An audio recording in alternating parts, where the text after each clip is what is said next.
Now we're going to take a look at Final Cut Pro. So I've got Final Cut Pro, and I've got things organized the way I use them. Now once you click Final Cut Pro and open it, you may have something over here in this left-hand bar. It may say Untitled, it may say something else. Let's just give this a name real quick. Untitled is not a good name. So I'm going to name this, this is called a library. So I'm going to name this Sean Harrell's library. We're going to find, as far as our file structures go, this library is home to everything that we create this semester.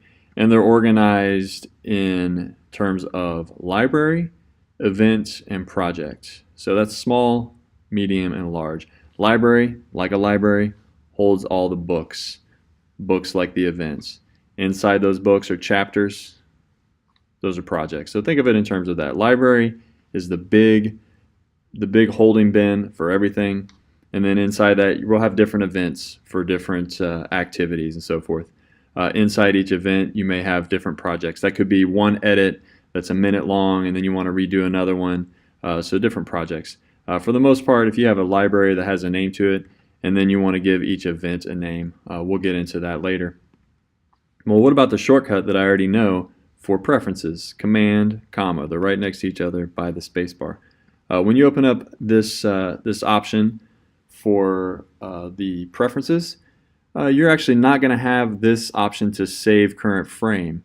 So I'm going to go ahead and right click on that and delete it, because that's one thing we want to do. We want to add this destination right here, and then you look over here in these different settings.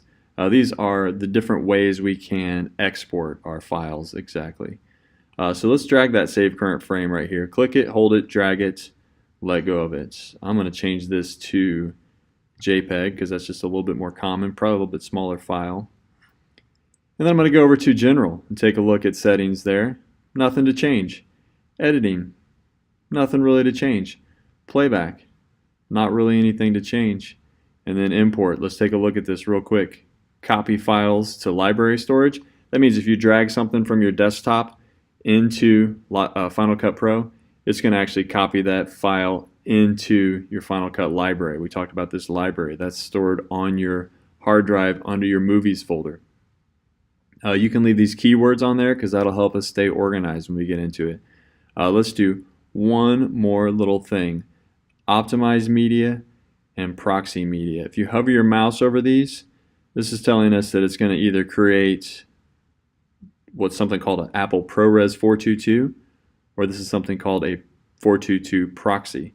So I'm going to go ahead and check both of those because that's going to help us so that we can edit a little bit faster later. I'm going to leave some of these unchecked because I'm not necessarily sold on those. Plus we're going to get good at editing, and we're going to have these things set up the way we want them to. We don't need the program to analyze our balanced color because we're going to fix it in the first place.